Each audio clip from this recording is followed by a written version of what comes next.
सभी मित्रों को नमस्कार। जनरल साइंस की सीरीज में मैं दुष्यंत सिंह एक बार फिर से आप सभी लोगों का बहुत बहुत स्वागत करता हूं। आशा करता हूं आप सभी अच्छे होंगे और आपकी तैयारी भी बहुत ही शानदार तरीके से चल रही होगी। जनरल साइंस में हम भौतिकी वाले पोर्शन को कवर कर रहे हैं। भौतिकी पर 5 क्लासेस ऑलरेडी आपको प्रोवाइड कराई जा चुकी हैं। ये छठवां क्लास है और आज हम बात करने वाले हैं कार्य, सामर्थ्य एवं ऊर्जा के बारे में। यानी इस क्लास में हम वर्क, पावर और एनर्जी के कॉन्सेप्ट को समझने का प्रयास करेंगे। ये जितनी भी साइंस की क्लासेस मैं आपको यहाँ से प्रोवाइड करा रहा हूँ, सारी की सारी क्लासेस एनसीईआरटी बेस्ड हैं। यानी यहाँ से एक चीज़ क्लियर है, अगर आप इस सीरीज को फॉलो करते हैं तो निश्चित रूप से मैं इस बात को कह सकता हूँ कि आपको अलग से एनसीईआरटी को पढ़ने की आवश्यकता नहीं पड़ेगी। ठीक है। और हर क्लास में मैंने आपसे कहा है कि जो भी टॉपिक एक क्लास में क्लियर होता है उसके बाद में, चाहे मैं यूपी पीसीएस प्री की बात करूं, आरओ एआरओ के प्री की बात करूं, या फिर हम बीईओ की बात करें, या आयोग की परीक्षाओं के अलावा आप किसी भी एक दिवसीय परीक्षा की तैयारी कर रहे हैं, तो उसमें विज्ञान विषय से जो प्रश्न पूछे जाते हैं, तो आप जो टॉपिक यहाँ से क्लियर कर रहे हैं, उसके बाद में अगर आप प्रीवियस ईयर क्वेश्चंस लगा करके देखेंगे तो आपको इन क्लासेस की अहमियत समझ में आ जाएगी। ठीक है, क्योंकि आजकल क्वेश्चंस जो है फैक्चुअल न हो करके जो कॉन्सेप्ट होता है किसी भी चीज़ का, उस कॉन्सेप्ट पर बेस्ड है। डेली लाइफ एग्जाम्पल से क्वेश्चन पूछे जा रहे हैं, तो ऐसे ही प्रश्न हमको आजकल की इन परीक्षाओं में देखने को मिल रहे हैं, तो उसके लिए हमको इस कॉन्सेप्ट को समझने की बहुत ज़रूरत है। तो यही काम करने का प्रयास मैं यहाँ से कर रहा हूँ। अगर आपको क्लास अच्छा लगे तो इसको अपने मित्रों तक शेयर जरूर कीजिएगा। ठीक है, तो चलिए स्टार्ट करते हैं और सबसे पहले बात करते हैं कार्य के बारे में। देखिए, कार्य यानी वर्क। पिछली क्लास में हमने फोर्स को डिस्कस किया था, बल को डिस्कस किया था। तो बल की परिभाषा आपको क्या बताई गई थी? बल की परिभाषा को मैंने आपको बताया था कि बल वह बाहरी कारक है जो किसी भी वस्तु की अवस्था में परिवर्तन कर देता है या परिवर्तन करने की चेष्टा करता है। मतलब जरूरी नहीं है कि आप किसी चीज पर बल लगा रहे हैं तो उसकी स्थिति में परिवर्तन हो ही जाए। ठीक है, आपके बल के द्वारा किसी वस्तु की स्थिति में परिवर्तन हो भी सकता है और नहीं भी हो सकता। तो इसीलिए कहा जाता है कि बल वह बाहरी कारक है जो किसी भी वस्तु की अवस्था में या स्थिति में या तो परिवर्तन कर देता है या परिवर्तन करने की चेष्टा करता है। तो यहाँ पर हम कार्य को डिस्कस कर रहे हैं। तो किसी भी वस्तु पर जब कोई बल लगाया जाता है, जब कोई फोर्स लगाया जाता है और वो फोर्स लगा करके उसकी स्थिति में क्या किया जाता है, परिवर्तन किया जाता है, तो ये पूरा का पूरा जो प्रोसेस है, किसी वस्तु की स्थिति में परिवर्तन करने की जो क्रिया है, क्रिया क्यों हो रही है? क्योंकि उस पर क्या लगाया जा रहा है? बल लगाया जा रहा है। तो बल लगा करके जब हम किसी वस्तु की स्थिति में परिवर्तन करते हैं तो ये पूरी क्रिया जो है ये क्या कहलाती है? कार्य कहलाती है, वर्क कहलाती है। अब मान करके चलिए किसी वस्तु पर हमने क्या बल लगाया? एफ बल लगाया। एफ बल लगा करके हमने उस वस्तु को कुछ दूरी तक विस्थापित कर दिया, उसका डिस्प्लेसमेंट कर दिया, और वो दूरी क्या है? एस मान ली हमने। तो यहाँ पर मैं इसका गणितीय रूप आपको बताने का प्रयास कर रहा हूँ। ठीक है, किसी वस्तु पर एफ बल लगा करके उस वस्तु को एस दूरी तक हमने डिस्प्लेस कर दिया, विस्थापित कर दिया। तो कार्य किस तरीके से काउंट होगा? तो कार्य बराबर होगा एफ इंटू एस। यानी वर्क जो होता है वो बल और विस्थापन के गुणनफल के बराबर होता है। मात्रक क्या होता है इसका? एसआई यूनिट जो होता है सर कार्य का, ये होता है न्यूटन मीटर, या इसको जूल में व्यक्त करते हैं। और अगर सीजीएस पद्धति में इसके मात्रक की बात करें तो सीजीएस पद्धति में कार्य का मात्रक अर्ग होता है। और जूल और अर्ग में क्या संबंध होता है ये पूछा जा चुका है।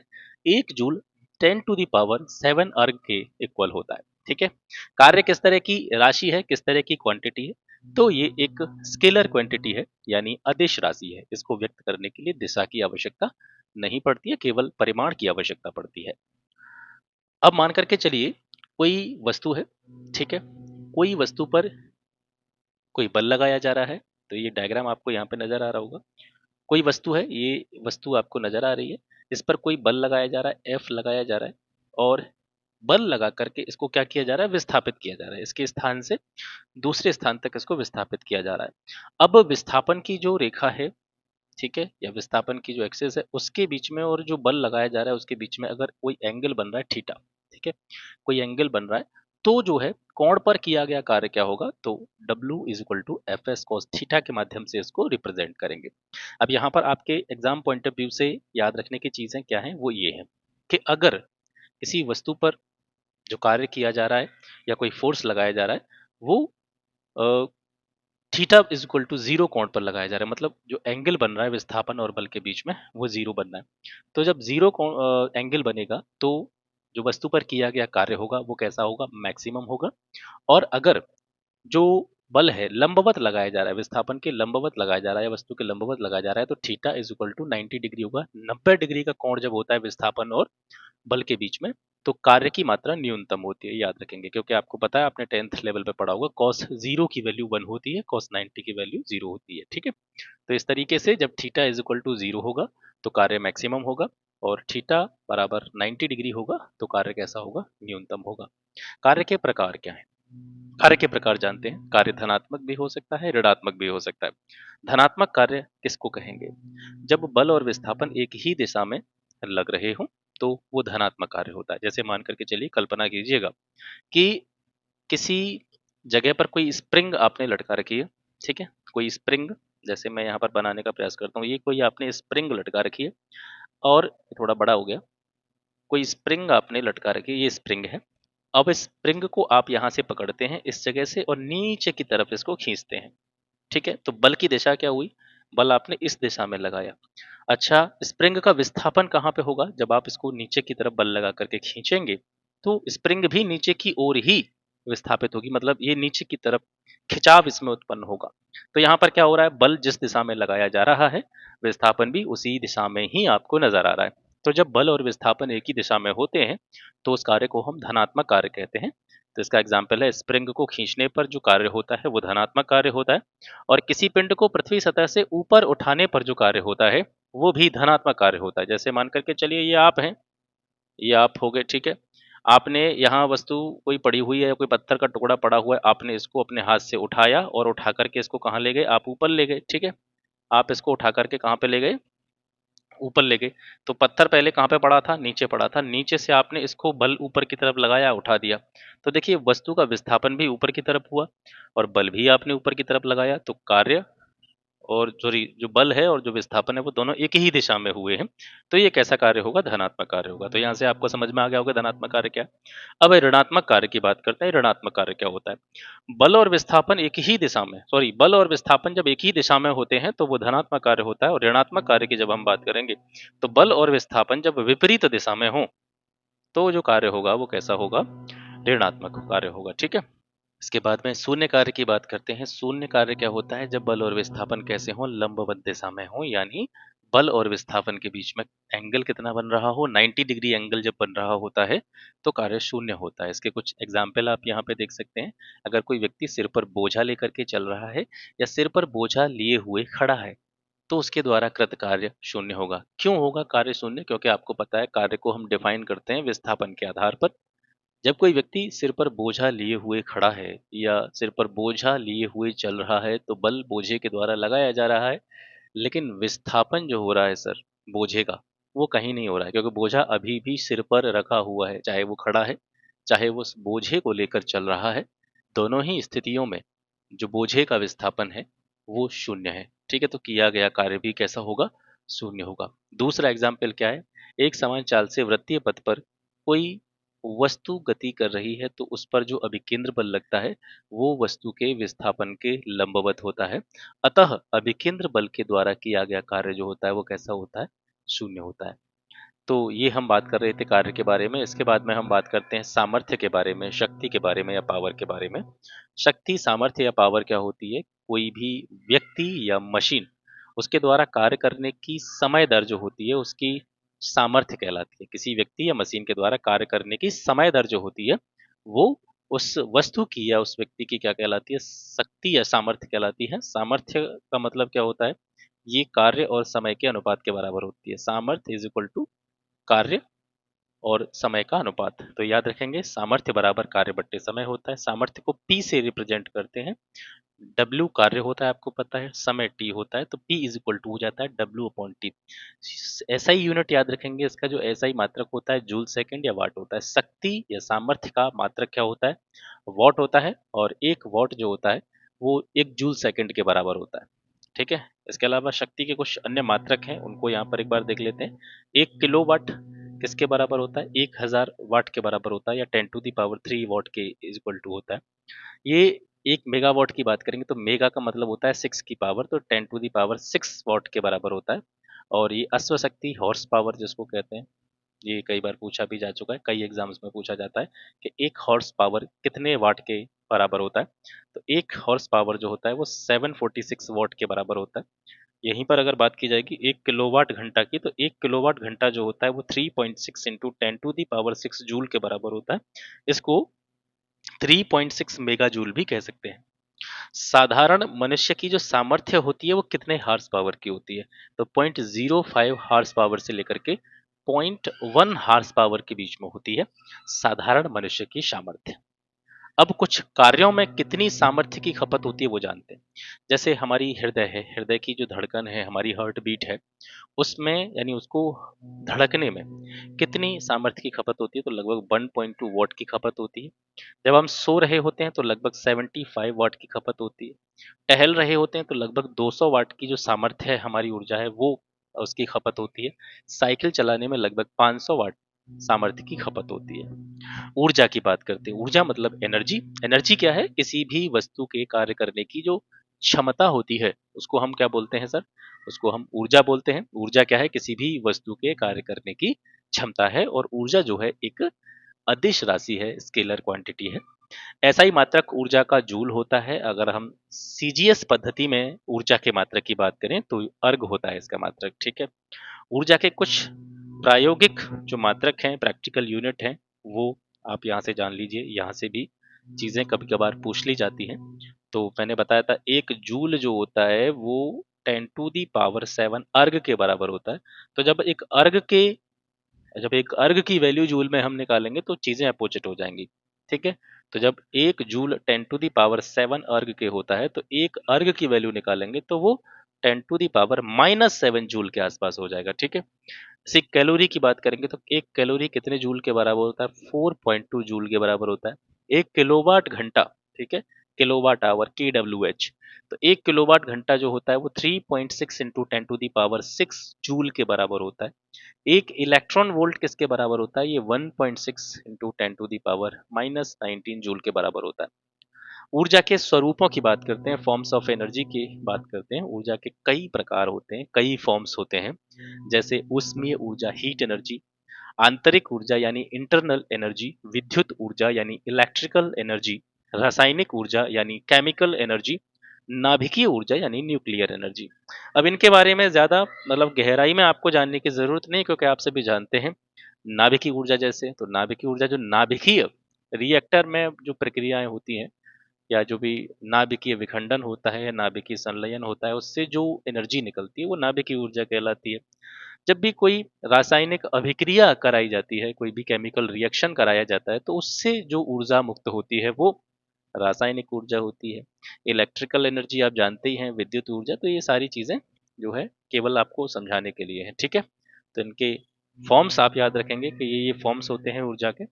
अब जो ऐसे ऊर्जा के प्रकार हैं जहां से प्रश्न बन सकते हैं, उसको देखते हैं। जैसे काइनेटिक एनर्जी, गतिज ऊर्जा क्या होती है? तो किसी भी वस्तु में उसकी गति के कारण जो ऊर्जा उत्पन्न होती है, वही गतिज ऊर्जा।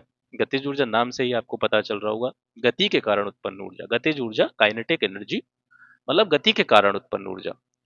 तो किसी वस्तु में उसकी गति के कारण जो ऊर्जा उत्पन्न होती है उसी को हम गतिज ऊर्जा के नाम से जानते हैं, काइनेटिक एनर्जी के नाम से जानते हैं। इसके कुछ एग्जाम्पल हैं, जैसे आंधी में टीन का उड़ जाना, जल द्वारा टरबाइनों के ब्लेडों को घुमाना, गेंद विकेट से टकराने पर विकेट का दूर जाकर के गिरना। जब भी क्रिकेट का गेम होता है तो कोई गेंद स्पीड से जाकर के विकेट पर टकराती है तो विकेट अपने स्थान से उखड़ करके दूर जाकर के गिरता है, तो वो गतिज ऊर्जा के कारण होता है। ठीक है।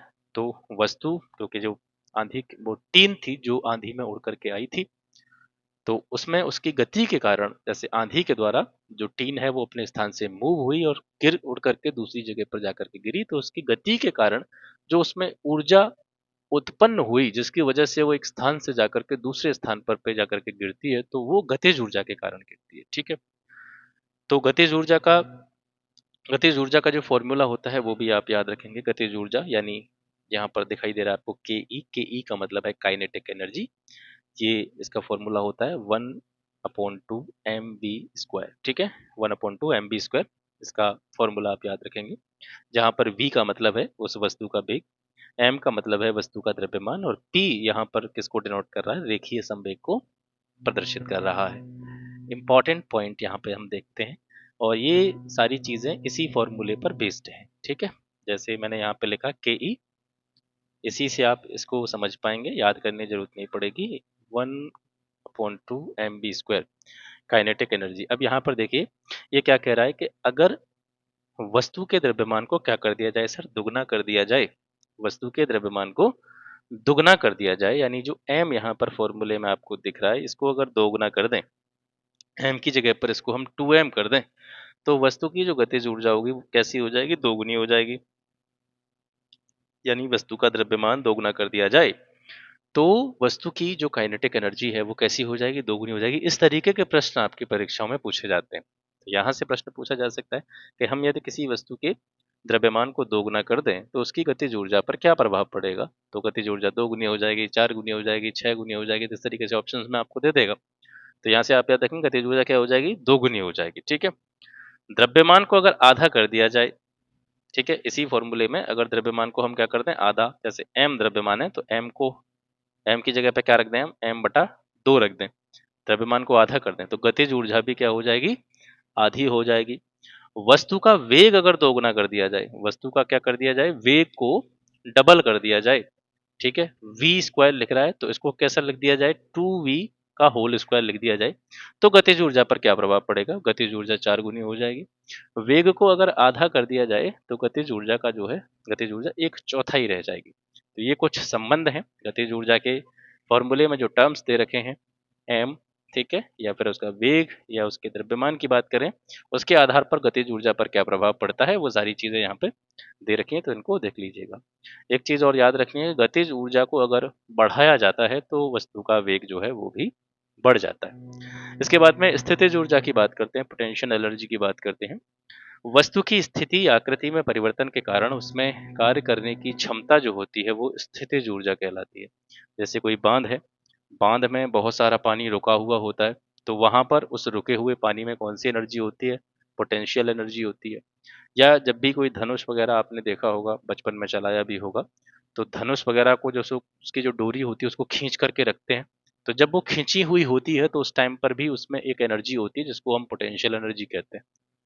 और उसी पोटेंशियल एनर्जी के कारण क्या होता है, जब हम उस डोरी को यानी धनुष की डोरी को छोड़ते हैं तो तीर जो होता है वो बहुत दूर जाकर के गिरता है, क्योंकि जब हमने उस डोरी को खींच रखा था तो उसमें एक ऊर्जा संचित हो रही थी और वो थी स्थितिज ऊर्जा। ठीक है। ऐसे ही किसी स्प्रिंग को अगर हम खींच करके रखें तो जब तक हम उसको खींच करके रखेंगे उसमें क्या होगा, एक पोटेंशियल एनर्जी उसमें संचित होगी।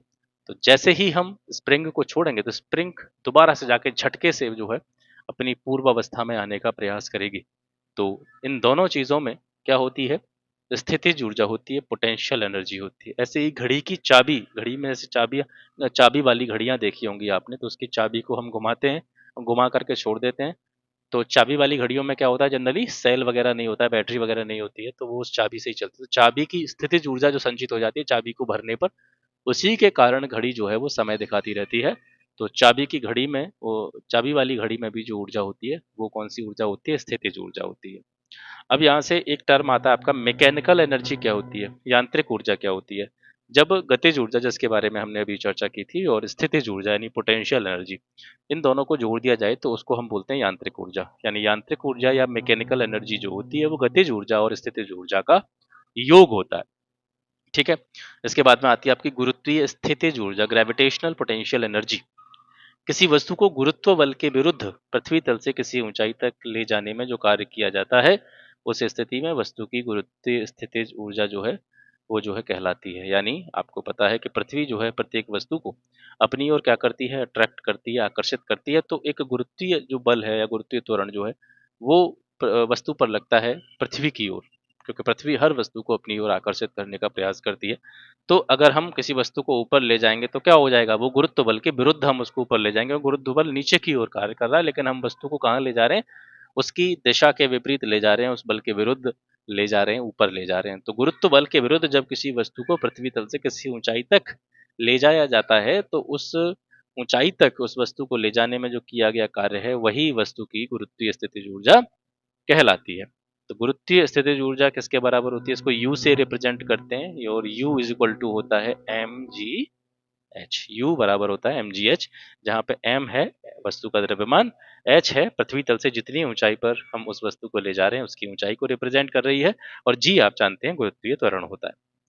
इसके बाद में कार्य ऊर्जा प्रमेय देखते हैं, वर्क एनर्जी थ्योरम। ये क्या होती है? वर्क एनर्जी थ्योरम या जो कार्य ऊर्जा प्रमेय है, ये यह कहती है कि किसी कण पर अगर कोई बल आरोपित किया जाता है और उस कण पर उस बल के आरोपित होने से जो कार्य किया जाता है वो किसके बराबर होता है? गतिज ऊर्जा में परिवर्तन के बराबर होता है। यानी किया गया कार्य जो होता है वो काइनेटिक एनर्जी के बराबर होता है। यही है कार्य ऊर्जा प्रमेय। तो ये परिभाषा के रूप में आपसे पूछी जा सकती है, याद रखेंगे। ऊर्जा संरक्षण का नियम, law of conservation of energy. ऊर्जा संरक्षण का नियम, ऊर्जा संरक्षण का नियम क्या कहता है कि ऊर्जा या एनर्जी ना तो पैदा की जा सकती है और ना ही एनर्जी को नष्ट किया जा सकता है। यानी ऊर्जा को ना तो उत्पन्न किया जा सकता है और ना ही ऊर्जा का विनाश किया जा सकता है, लेकिन ऊर्जा का एक रूप से दूसरे रूप में रूपांतरण किया जा सकता है। एक फॉर्म से दूसरी फॉर्म में हम ऊर्जा को बदल सकते हैं। ये ऊर्जा संरक्षण का सिद्धांत है और यहां से प्रश्न पूछा ही जाता है। यहाँ से प्रश्न किस तरीके से पूछा जाता है कि ऊर्जा रूपांतरण के जो विभिन्न फॉर्म्स हैं या बहुत सारे उपकरण हैं जो एक प्रकार की ऊर्जा को दूसरे प्रकार की ऊर्जा में रूपांतरित करते हैं, तो किस उपकरण के द्वारा किस प्रकार की ऊर्जा को किस अन्य प्रकार की ऊर्जा में परिवर्तित किया जाता है, इस तरीके के प्रश्न यहाँ से बनते हैं। तो उसको हम देखेंगे। यहाँ से हम देखते हैं, ये तो आपकी समझ में आ ही गया होगा कि ऊर्जा संरक्षण का सिद्धांत क्या है। ऊर्जा संरक्षण का सिद्धांत ये कहता है कि ऊर्जा न तो उत्पन्न की जा सकती है, न ही उसको नष्ट किया जा सकता है, लेकिन एक काम किया जा सकता है कि ऊर्जा के एक रूप से हम उसे दूसरे रूप में परिवर्तित कर सकते हैं, रूपांतरण कर सकते हैं। तो जब रूपांतरण होता है एक रूप से दूसरे रूप में, ठीक है, तो रूपांतरण से पहले या बाद में जो टोटल एनर्जी होती है, कुल ऊर्जा होती है, वो हमेशा कैसी रहती है? कांस्टेंट रहती है। यानी एक प्रकार की ऊर्जा जितनी थी या जितनी मात्रा में थी और उस ऊर्जा से या उस ऊर्जा का रूपांतरण दूसरे प्रकार की ऊर्जा में हुआ, तो जितनी मात्रा पहली प्रकार की ऊर्जा की थी वही दूसरी प्रकार की ऊर्जा की मात्रा होगी। तो यही कह रहा है कि ऊर्जा, क्योंकि पहले हमने पढ़ा है उसमें कि ऊर्जा नष्ट नहीं हो सकती है, तो जितनी मात्रा पहले प्रकार की एनर्जी की रहेगी वही मात्रा दूसरी प्रकार की एनर्जी की रहेगी। यानी चाहे रूपांतरण से पहले की बात करें चाहे रूपांतरण से बाद की बात करें, कुल ऊर्जा हमेशा स्थिर रहेगी, कांस्टेंट रहेगी। ठीक है। तो ऊर्जा रूपांतरण के जो फॉर्म्स हैं उनको देख लेते हैं। ऊर्जा के एक रूप से दूसरे रूप में बदलने की प्रक्रिया, जैसे उपकरणों के नाम आपको यहाँ पे दे रखे हैं। इस तरीके के प्रश्न आपने अक्सर करके अपनी परीक्षा में देखे होंगे।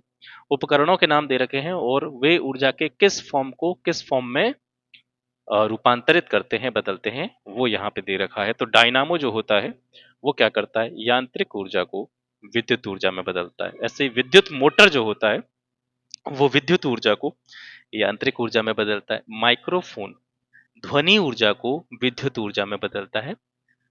लाउड स्पीकर के द्वारा विद्युत ऊर्जा को ध्वनि ऊर्जा में बदला जाता है, क्योंकि लाउड स्पीकर जैसे आप सड़कों पर लगे देखते हैं तो वो लाइट से चलाया जाता है उनको, और उनसे क्या निकलती है? ध्वनि निकलती है।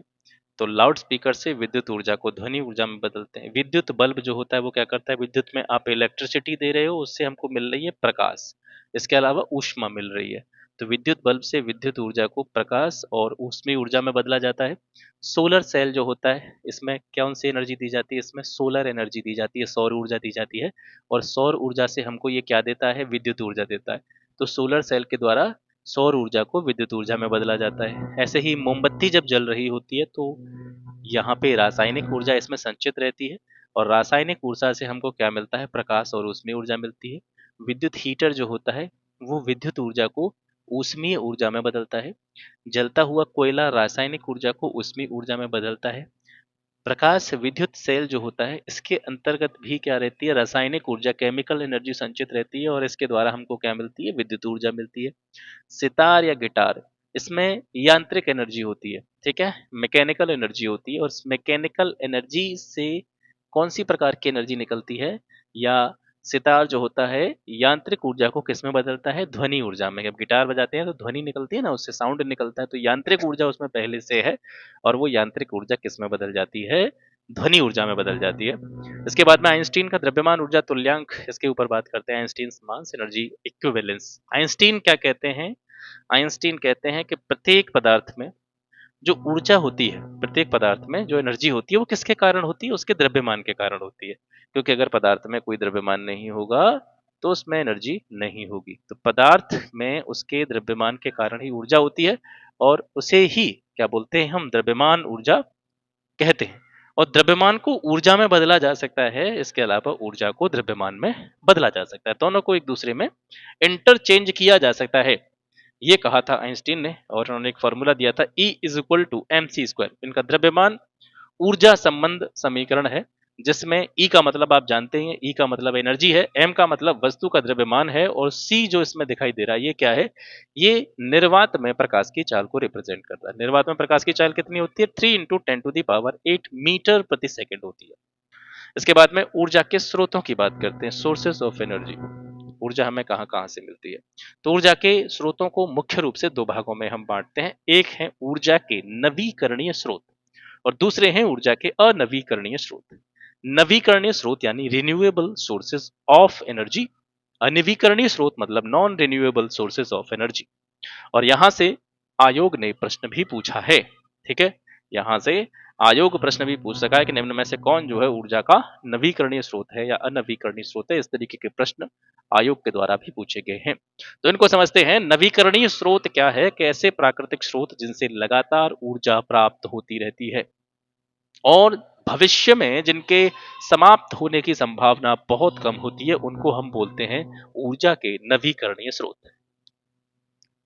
तो ऊर्जा के नवीकरणीय स्रोतों के उदाहरण की अगर बात करें तो सौर ऊर्जा हो गया आपका, पवन ऊर्जा हो गया, हाइड्रो एनर्जी हो गई, जैव ईंधन हो गया। जैव ईंधन में क्या क्या आता है आपका? लकड़ी, बायोगैस, अल्कोहल, ये सभी जैव ईंधन कहलाते हैं।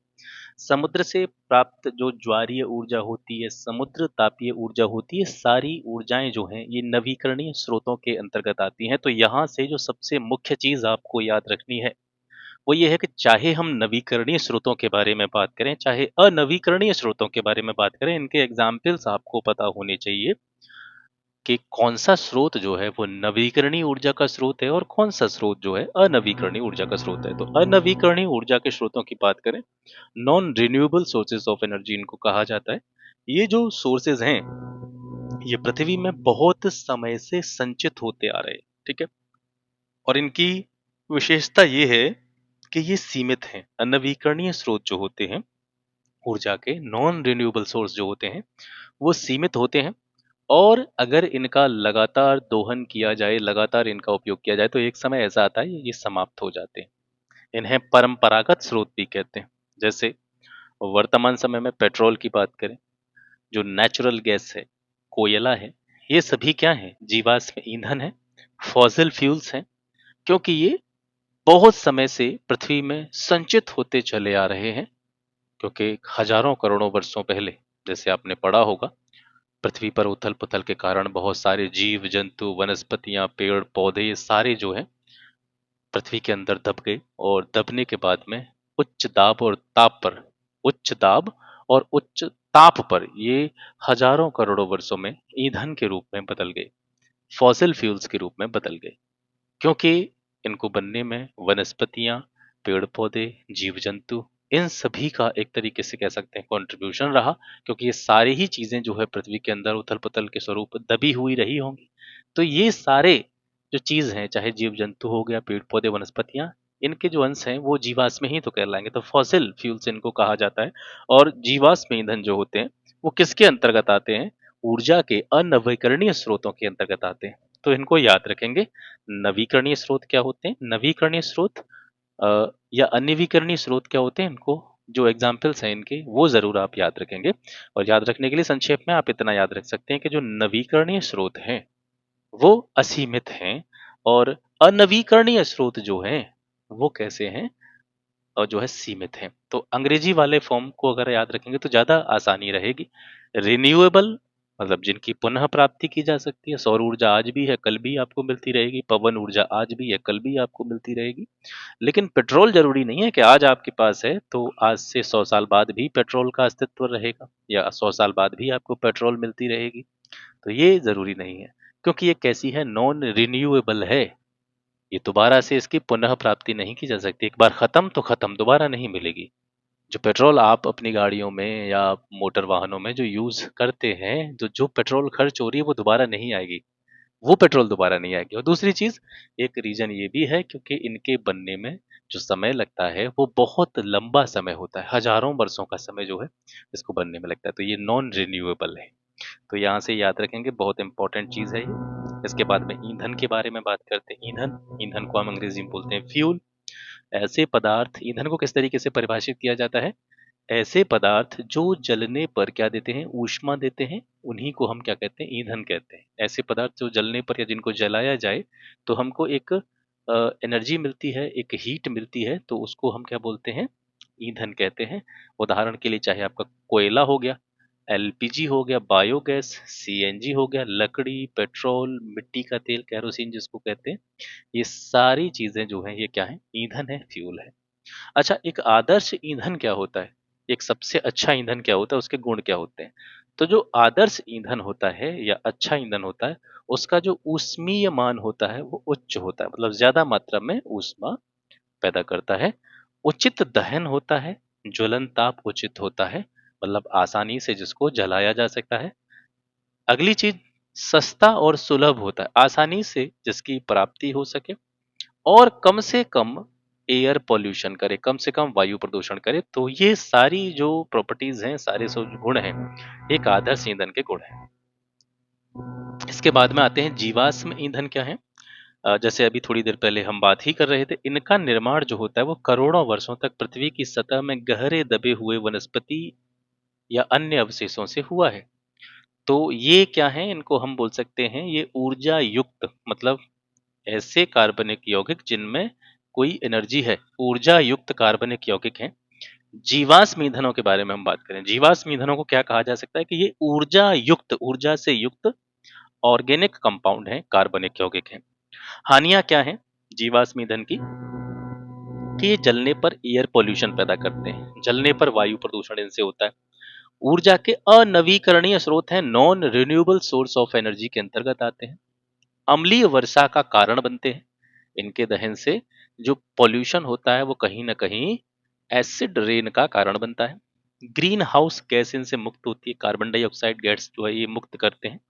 और दूसरा कि इनका पूर्ण रूप से दहन नहीं हो पाता, इस वजह से जलने के बाद में ये क्या पैदा करते हैं, धुआं पैदा करते हैं। ठीक है, ये जीवाश्म ईंधन के कुछ प्रॉपर्टीज मान सकते हैं, हानियां मान सकते हैं। और इसके बाद में बायोमास, ये बहुत इंपॉर्टेंट है। ठीक है, ये पूछा जा चुका है, बायोमास या बायोद्रव्यमान क्या है। जानवरों के जो अपशिष्ट पदार्थ होते हैं, जैसे प्रमुख रूप से गोबर की यहाँ पे हम बात कर रहे हैं, तो जानवरों के अपशिष्ट जैसे गोबर, पशुओं और पेड़ पौधों के मृत अंग, ये सभी क्या कहलाते हैं, बायोमास कहलाते हैं। बायोगैस का उपयोग जो है वो किस में किया जाता है, विद्युत उत्पादन में किया जाता है। बायोमास यानी चाहे हम गोबर की बात करें, पशुओं और पेड़ों के जो मृत अंग हैं इनकी बात करें, इनके द्वारा गोबर गैस बनाई जाती है, जिसका मुख्य अवयव जो होता है, मतलब मुख्य सोर्स जिसके द्वारा गोबर गैस बनाई जा रही है वो गोबर होता है। तो इससे जो गैस निकलती है गोबर गैस, उसको बायोगैस भी हम कहते हैं। बायोगैस मतलब उसको गोबर गैस या बायोगैस एक ही बात है। तो बायोगैस का उपयोग हम इलेक्ट्रिसिटी के प्रोडक्शन में भी करते हैं। और यहाँ से जो आपके लिए याद रखने की चीज है वो क्या है, वो ये है कि बायोगैस प्रमुख रूप से किन किन चीजों का मिश्रण है। तो biogas methane, hydrogen sulphide, carbon dioxide और हाइड्रोजन का मिश्रण है। याद रखेंगे, ये बहुत इंपॉर्टेंट है। बायोगैस किस किस का मिश्रण है? मीथेन का मिश्रण है, इसमें हाइड्रोजन सल्फाइड होता है, कार्बन डाइऑक्साइड होता है, हाइड्रोजन होता है। ठीक है, तो याद रखेंगे। इसके बाद में आगे बढ़ते हैं। ऑक्सीजन की अनुपस्थिति में गोबर, फसल अवशिष्ट, सब्जियों के अपशिष्ट, वाहित मल, इन सभी का जब अपघटन होता है, अपघटन कब होता है? ऑक्सीजन की अनुपस्थिति में। चाहे गोबर की बात करें, फसलों के बचे हुए अपशिष्टों की बात करें, सब्जी के अपशिष्टों की बात करें, वाहित मल मूत्र जो होता है, इन सभी का जब ऑक्सीजन की एब्सेंस में अपघटन होता है तो बायोगैस या जैव गैस निकलती है। इसी को हम गोबर गैस भी कहते हैं। और गोबर गैस इसको क्यों कहते हैं? इसका जो प्रारंभिक पदार्थ है मुख्य रूप से क्या है? गोबर है। बायोगैस के उपयोग कहाँ कहाँ किए जाते हैं? घर गांव में प्रकाश उत्पन्न करने में इसका यूज किया जाता है। पंप सेटों के जो इंजन होते हैं उनको चलाने में गोबर गैस का या बायोगैस का यूज होता है। विद्युत के उत्पादन में, इलेक्ट्रिसिटी प्रोडक्शन में भी इसका यूज होता है। ठीक है। इसके बाद में आती है आपकी पवन ऊर्जा, विंड एनर्जी। बहती हवा की जो ऊर्जा होती है या बहती हवा में जो ऊर्जा होती है वो बहती हवा में जो गतिज ऊर्जा होती है, काइनेटिक एनर्जी होती है, उसी को हम बोलते हैं पवन ऊर्जा, विंड एनर्जी। ठीक है। इसका उपयोग कहाँ पे किया जाता है? अनाज पीसने की चक्कियां चलाने में पवन ऊर्जा का यूज होता है। पवन चक्की द्वारा जल पंपों को चलाने में पवन ऊर्जा का प्रयोग होता है। पालदार नावों को नदियों और समुद्रों में चलाने के लिए पवन ऊर्जा का उपयोग होता है। जैसे आपने किश्ती टाइप की देखी होंगी, नाव टाइप की देखी होंगी, जिसमें इस तरीके से पाल लगे होते हैं, मतलब एक कपड़े का जो है यहाँ पर उसको तान दिया जाता है, तो हवा की जो डायरेक्शन होती है वो इस कपड़े, जैसे हवा जिस दिशा में बह रही है, मान के चलिए इस दिशा में हवा बह रही है, तो ये कपड़े में इस तरीके से एयर भरेगी तो वो कहीं ना कहीं इस नाव को ढकेलते हुए ले जाएगी। तो यहाँ पर भी पालदार नावों को नदियों और समुद्रों में चलाने के लिए किसका यूज हो रहा है? पवन ऊर्जा का यूज हो रहा है। इसके अलावा इलेक्ट्रिसिटी के प्रोडक्शन में भी विंड एनर्जी का यूज होता है। पवन चक्की का सिद्धांत क्या है? देखिए, जब तेज हवा का प्रहार पवन चक्की के ब्लेडों पर पड़ता है, पवन चक्की आपने देखी होगी, पवन चक्की यहाँ पर मैं आपको थोड़ा सा ड्रॉ करके बताता हूँ। जैसे आपने ये बड़े बड़े पिलर टाइप के देखे होंगे यहाँ पर इस तरीके से, ठीक है, इस तरीके से आपने पवन चक्की का देखा होगा। तो जब हवा बहती है तो हवा की डायरेक्शन के अनुसार जब इनके ब्लेड्स पर जो है हवा का प्रभाव पड़ता है, ब्लेड्स पर जो है हवा का प्रभाव पड़ता है, तो पवन चक्की घूमने लग जाती है। ठीक है। तो इस पर लगे हुए जो बल होते हैं, ठीक है, ब्लेड पर जो बल लगता है उसके कारण पवन चक्की के जो ब्लेड होते हैं वो घूर्णी गति करने लग जाते हैं। और इस घूर्णी गति का यहाँ पर जो यूज किया जाता है वो किस में किया जाता है? जल पंपों को चलाने में, आटा मिलों को, जो आटा मिलों में मशीनें लगी होती हैं उनको रन करने में, विद्युत उत्पादन में, इन सभी चीजों में पवन चक्की का जो यूज है वो किया जाता है। डेनमार्क को पवनों का देश कहा जाता है, और यहाँ पर डेनमार्क की हम बात कर रहे हैं। डेनमार्क की कुल विद्युत उत्पादन में 25% योगदान जो है वो किसका है? पवन चक्की या पवन ऊर्जा का है। पवन ऊर्जा द्वारा विद्युत उत्पादन में भारत का स्थान जो है, इसको थोड़ा सा अपडेट कर लीजिएगा क्योंकि ये पुराने बने हुए नोट्स हैं मेरे। ठीक है, ये पुराने बने हुए, काफी टाइम पहले मैंने बनाए थे। अब इनको मैं अपडेट कर रहा हूँ, अगली क्लास से जो है अपडेशन इसका स्टार्ट हो जाएगा, तो इसको देख लीजिएगा। मुझे थोड़ा सा याद नहीं आ रहा है कि विद्युत उत्पादन में, यानी पवन ऊर्जा के द्वारा विद्युत उत्पादन में भारत का स्थान कौन सा है। ठीक है। सोलर एनर्जी के बारे में बात करते हैं। सोलर एनर्जी यानी सौर ऊर्जा। सौर ऊर्जा का प्रयोग बहुत सारी सोलर डिवाइसेस में किया जाता है, बहुत सारी सोलर डिवाइसेस में आजकल बहुत ज्यादा यूज हो रहा है। जैसे सोलर हीटर हो गया आपका, सोलर संकेंद्रक हो गया, सोलर कुकर हो गया, सोलर सेल हो गया, इन सभी में सोलर एनर्जी का यूज होता है। इसमें क्या होता है? सोलर संकेंद्रक की बात करें तो सूर्य की ऊर्जा जो होती है, सोलर एनर्जी होती है, उसके विशाल क्षेत्र से उसको एक छोटे से क्षेत्र में सेंट्रलाइज कर दिया जाता है, केंद्रित कर दिया जाता है। और इसमें किसका यूज होता है? गोलीय परावर्तक का उपयोग होता है। ठीक है। सोलर कुकर की जैसे हम बात करें तो ये लकड़ी का बॉक्स होता है, जिसे बाहरी बॉक्स कहा जाता है। ये इसका पूरा सिस्टम मैंने यहाँ पे बनाने का प्रयास किया था कि आप समझें। ठीक है। तो ये लकड़ी का एक बॉक्स नुमा आकृति होती है जिसे बाहरी बॉक्स कहते हैं। फिर इसके अंदर लोहे और एल्यूमिनियम, लोहा या फिर एल्यूमिनियम, कोई भी धातु यूज कर लीजिए, लोहा या एल्यूमिनियम का एक और बॉक्स इसके अंदर होता है। एक बॉक्स, उसके अंदर फिर एक और, चित्र में आपको नजर आ रहा होगा, एक बॉक्स पड़ा हुआ पहले, लकड़ी का बॉक्स, फिर उसके अंदर एक और बॉक्स है। अब दूसरा जो बॉक्स है वो लोहे का या तो बना होता है या फिर आपका एल्यूमिनियम का बना होता है। इसके अंदर की दीवारें व नीचे की सतह पर क्या कर दिया जाता है? काला पेंट। जो मेटल का बॉक्स है, बड़े वाले बॉक्स के अंदर छोटा वाला बॉक्स, उसकी दीवारों पर पेंट कर देते हैं काला। काला पेंट क्यों करते हैं? क्योंकि काला जो पेंट होता है या काला कलर जो होता है वो ऊष्मा का सबसे अच्छा अवशोषक होता है, सबसे ज्यादा ऊष्मा को एब्जॉर्ब करता है, तो इस वजह से काला पेंट किया जाता है। सोलर कुकर के बॉक्स के ऊपर लकड़ी के फ्रेम में मोटा कांच का एक ढक्कन होता है जिसे खोला या बंद किया जा सकता है। और सौर कुकर में एक समतल दर्पण भी लगा होता है जो परावर्तक तल का कार्य करता है। ठीक है। लाभ क्या है इसके? ईंधन की बचत होती है पहला, कोई भी पोल्यूशन नहीं होता है इससे।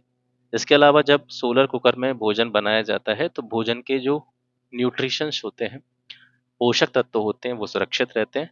और सबसे बड़ी बात है कि एक ही समय में इसमें कई प्रकार के भोजन बनाए जा सकते हैं। इसके बाद में आता है आपका सोलर सेल या प्रकाश वोल्टीय सेल। सोलर सेल या प्रकाश वोल्टीय सेल जो होता है ये अर्धचालक पदार्थों से बना होता है। अर्धचालक पदार्थों में कौन कौन से पदार्थ आते हैं?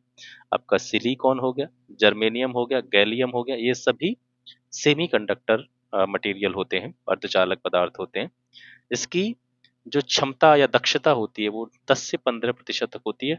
और सोलर सेल या प्रकाश वोल्टेज सेल जो होता है वो सौर ऊर्जा को किस प्रकार की एनर्जी में बदलता है?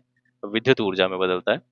सेलेनियम से बनी सेलें अगर यूज करी जाएं, ठीक है, ये यहाँ पे हम सिलिकॉन, जर्मेनियम, गैलियम की सिलिकॉन, जर्मेनियम और गैलियम की बात कर रहे हैं। लेकिन अगर सोलर सेल में या प्रकाश वोल्टेज सेल में जो सेलें हैं वो सेलेनियम से बनाई जाएं तो उनकी दक्षता बढ़ जाती है। तो उनकी दक्षता कितनी हो जाती है? लगभग 25% तक जो है इनकी इफिशियंसी बढ़ जाती है। सोलर सेलों के उपयोग कहाँ कहाँ पे किए जाते हैं? जो भी कृत्रिम उपग्रह होते हैं वहां पर इनका यूज होता है। अंतरिक्ष यान जो होते हैं, ठीक है, जो अनुसंधान या रिसर्च के लिए अंतरिक्ष में जाते हैं, उनमें विद्युत की उपलब्धता के लिए सौर सेलों का यूज होता है। स्ट्रीट लाइट में इनका यूज होता है। ट्रैफिक सिग्नल में इनका यूज होता है। समुद्र में जो दीप स्तंभ होते हैं उनको इलेक्ट्रिसिटी प्रोवाइड करने के लिए सौर सेलों का उपयोग होता है। इसके अलावा जो भी इलेक्ट्रॉनिक घड़ियां होती हैं, कैलकुलेटर होते हैं, इनको चलाने में सभी में क्या होता है? सौर सेलों का यूज होता है। सोलर पैनल, सोलर पैनल आप सभी जानते हैं, बहुत से लोगों के घरों में अब सोलर पैनल जो है वो प्रयुक्त होना स्टार्ट हो गए हैं। क्योंकि इलेक्ट्रिसिटी का जो बिल आता है उसको बचाने के लिए बहुत सारे लोग क्या करते हैं? सोलर पैनल लगवा लेते हैं अपने घरों की छतों पर। ठीक है, एक बार उसमें खर्चा होता है, लेकिन फिर धीरे धीरे क्या होता है, कहीं ना कहीं बिल से मुक्ति मिल जाती है। तो सोलर सेलें जो होती हैं उनको जोड़ करके क्या बनाया जाता है? सोलर पैनल बनाया जाता है। बहुत सारी सोलर सेलों को जोड़ करके क्या बनाया जाता है?